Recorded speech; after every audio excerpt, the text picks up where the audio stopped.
What's up, everybody? Aaron Nagler here for Cheesehead TV. Friday afternoon, heading into Labor Day weekend. The Packers have finished up the preseason. Matt LaFleur has spoken to the media. I'm about to get out of here, but I thought I'd jump on here quick and say hello. I have a little extra cheese, chat with everyone. Hello to everybody jumping in the chat. Good to see you all. TGIF, John, you got that right. The cuts have started.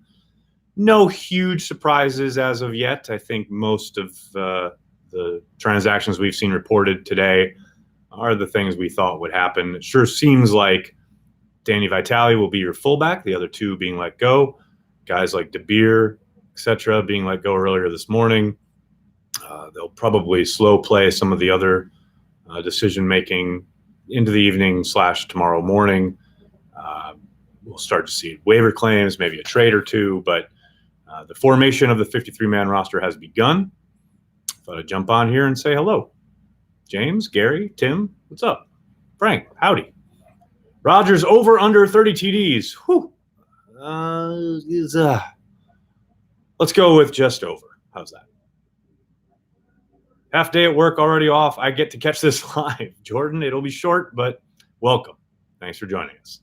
Hello. Brandon Marshall, Martin, yes, was let go by the Oakland Raiders. I would only caution this. I did give it a maybe on Twitter just because the Packers are so light inside. But it's not like he has actually looked like his old self out there in Oakland. There's a reason they're moving on. I know the Packers are seemingly desperate, but I tend to believe they will probably look for somebody younger and or a little less recently banged up than Brandon Marshall. I could be wrong. Maybe they bring him in. But just because you've heard of a guy doesn't mean he's the answer. I think they'll look at every avenue. And maybe he ends up being the answer there, but I wouldn't count on it. Does taking Boyle out of the game after the first quarter imply that his position is locked at the number 2? I wouldn't say it would imply that, but I do think he showed very well last week in Canada, and they wanted to give Kaiser every opportunity to kind of quote unquote answer. And I think Boyle, has developed nicely over the course of the summer. Maybe it's the last stand for Kaiser more than anything else, but we'll see what kind of decisions they make into the evening and tomorrow morning. Big Sam, Clowney? Question marks. If you missed my YouTube video yesterday, make sure you check out the channel. If you subscribed to Cheesehead TV on YouTube, you'd already know the answer to this. But I do have a video specifically titled, Should the Packers Trade for Jadeveon Clowney? So make sure you check that out. Can Kiko Alonso cover? Kind of. That's another big name that I'm getting asked about a lot. Again, that one I think has even less likelihood of happening than a Brandon Marshall signing. Let's see. Interesting. Ficken hasn't been cut yet? No, I think that's one of the ones they'll take their time on and really kind of burrow into and discuss a lot. I think more so than some of these easy cuts. I mean, most of the stuff you've seen so far today has been pretty straightforward and obvious. Should the Packers bring in more than one middle linebacker or inside linebacker not currently on the team? I don't think so. I think they have a lot of versatility in their secondary, and Pettine does traditionally like to use a lot of sub packages with 6, even 7 defensive backs. So, yeah, I don't think they need to. Maybe if they like somebody, they find a player that they really think can help them immediately, then yeah, maybe they bring in more than one, but I don't think they absolutely have to, no.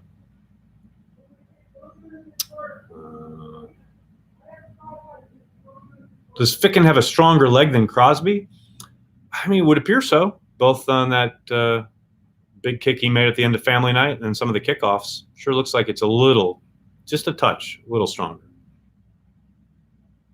Any guys cut today you think are practice squad bound? Yes, the safety, Trey Matthews. That news came out a little bit ago. He was on the practice squad for 4 games last year. I think they'll bring him back to the practice squad. Really physical guy. I thought he played well last night, and the second half probably of the game in Canada. He's the one that really jumps out to me that I think there's a good chance they'll bring him back. Do I think Mason Foster would be a good fit? No. I think Devontae Adams would have something to say about that. Bring back Jones or Ryan? Are you talking Dayton Jones? No. You talking Josh Jones? No, they just let him go. Ryan, for those of you who don't know, was placed on IR / with non-football injury list for the Jaguars. So sure doesn't sound like he's right at the moment. So I don't think, even if he gets let go by the Jaguars outright, I don't think that's going to be the answer. Rashawn Gary or Gary Busey? That's a tough one, Austin. Give me a push on that one.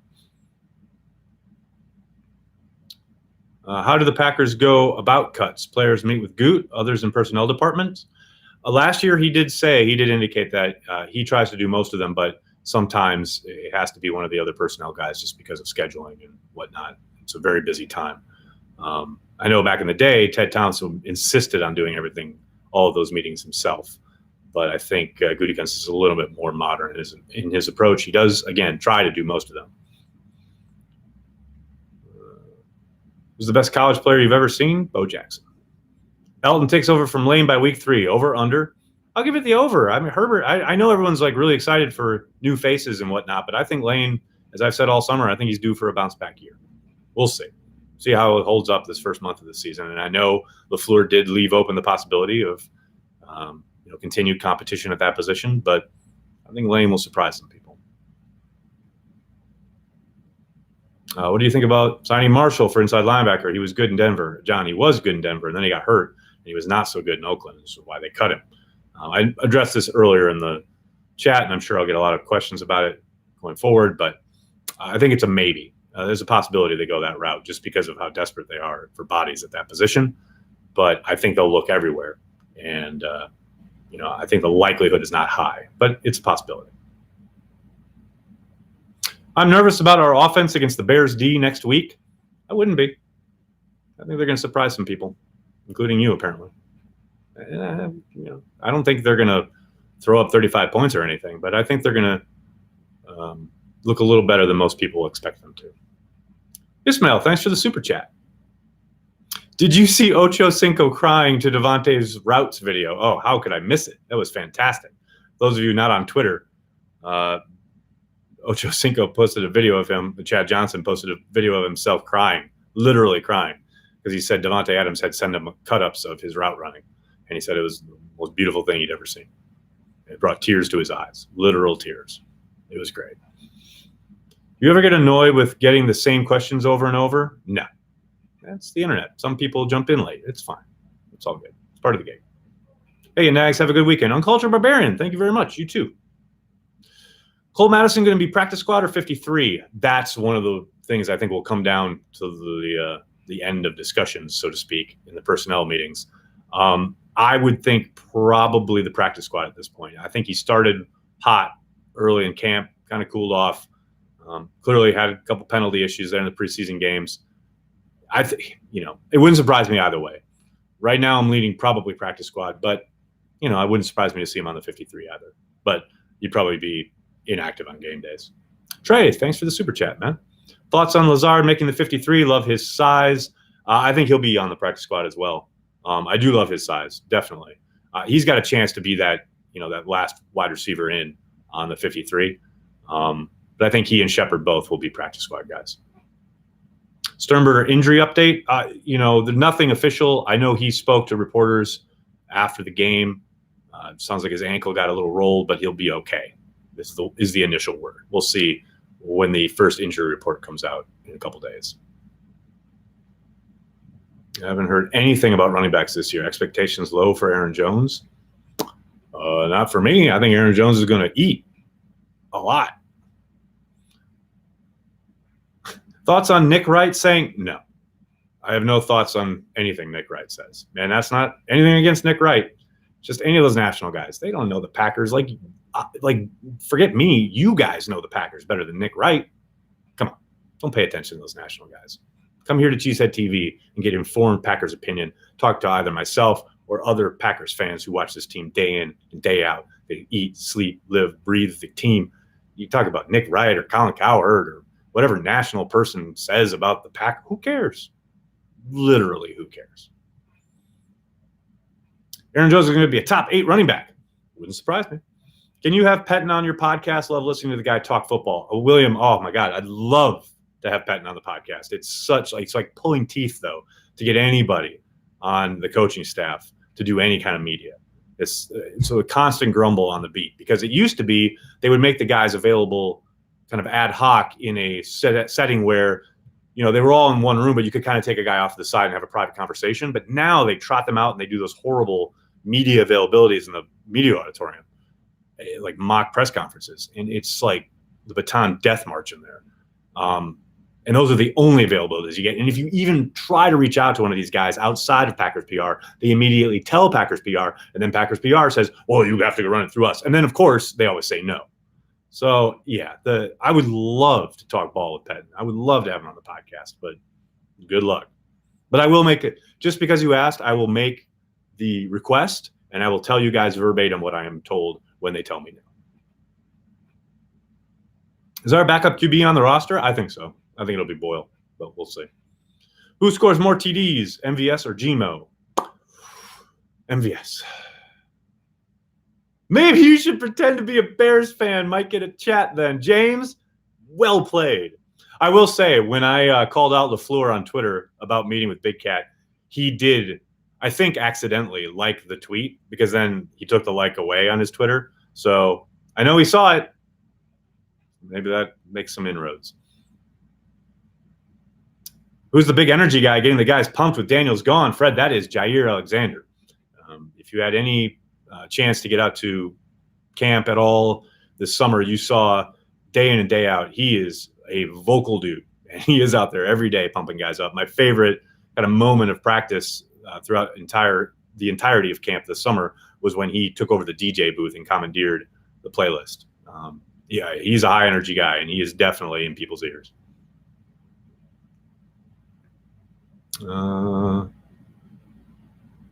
Let's see. Sorry, guys. Chances they bring in a veteran presence at QB? Very minimal. Sam Bradford. Oh, God. I doubt Sam Bradford. Sam Bradford has made more money for doing nothing than anybody in the NFL. Kingsley Keke, 6 sacks over or under? I'll say under, but only because I think he'll be used very rotationally early on. But that kid's got talent. I read a report that Jamal Moore was already cleaning his locker and had defeated attitude. You got to figure he's more or less cut, right? Yeah, Frank, I saw the article from Jim saying, because Jim, I guess, got him one-on-one in the locker room, and he said he never got a fair shake or something like that. And Jim is the one who said it looked like he was clearing out his locker. I mean, you can't read too much into that, but he certainly didn't help himself much last night. So certainly didn't get a ton of opportunities throughout either the game last night or through the preseason, but he didn't make a whole heck of a lot of the opportunities he did have. Yeah, I would be surprised if he makes the team. Nags, Nick, what's up? Will there ever be a day where I can have a Packers streaming network with totally biased commentary? I'm sick of syncing Packers radio to the broadcast. Nick, I'll tell you what, that's something that Corey and I have actually pitched to the Packers, and of course they dismissed it outright, but we'll keep working on it. Someday. When, the Packers head straight into 2012 with their digital media side, we'll be there for them. 3 or 4 tight ends on the 53, I think it'll be 4. I think, the possibility there exists for Mercedes Lewis to be cut, but I think it'll be 4. How many more ex-Ravens can the Packers sign? All of them. Every single one. Milt Hendrickson will not rest until every ex-Raven is a Green Bay Packer. Kumaro, the second best receiver on the roster? Nah. That would probably be Geronimo Allison at this moment. Who do you think could be the sleeper star potential on the team? Tony Brown, my boy. Gonna lock people up.